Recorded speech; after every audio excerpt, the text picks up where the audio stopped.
আসসালামু আলাইকুম। আজকে আমি আপনাদের মাঝে হাজির হয়েছি ইলেকট্রিক কেটলি নিয়ে। ইলেকট্রিক কেটলি আমরা মূলত সচরাচর সবাই ইউজ করি, বিশেষ করে শীতকালে পানি গরম করার জন্য, চা খাওয়ার জন্য ইলেকট্রিক কেটলির প্রচুর ব্যবহার হয়। যে কোনো ইলেকট্রনিক্স ডিভাইসকে সুষ্ঠুভাবে পরিচালনা করা খুবই গুরুত্বপূর্ণ। কারণ আপনি যদি একটা ডিভাইসকে সুষ্ঠুভাবে পরিচালনা না করতে পারেন, এর ব্যবহার বিধিটা না জানেন, তাহলে ইলেকট্রনিক্স ডিভাইসটা বেশি দিন টিকবে না। সেজন্য আমি আজকে দেখাবো কিভাবে ইলেকট্রিক কেটলি আপনি ইউজ করবেন।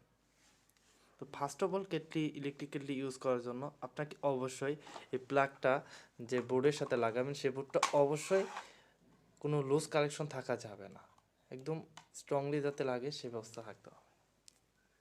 এরপর আমরা কেটলিতে দেখা যায় যে পানি দেওয়ার সময় একটা ভুল করি।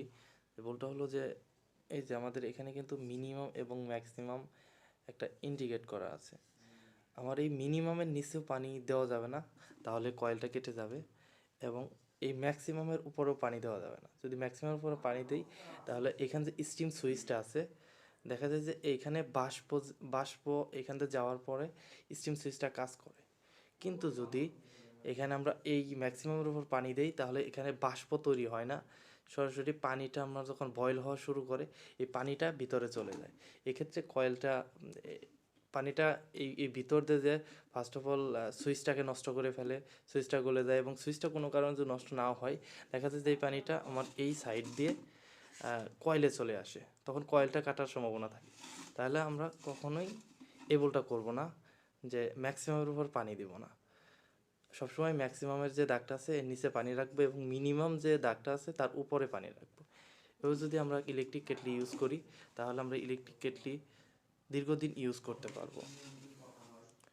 এবং আরেকটা বিষয় হলো যে ইলেকট্রিক কেটলি কখনোই আমরা পানি না দিয়ে অন করব না।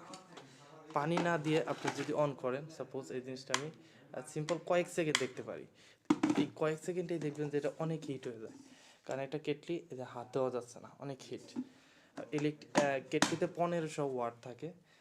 এটা যদি আপনি শুধু শুধু হিট দেন, তাহলে এই নিচের পাটটা গলে যেতে পারে, এবং মানে কয়েলে প্রবলেম হবে। এজন্য অবশ্যই পানি ছাড়া আমরা কেটলি হিট দেবো না। আর সবসময় এই স্কেলের ইন্টিগ্রেটটা মেনটেন করে চলবো।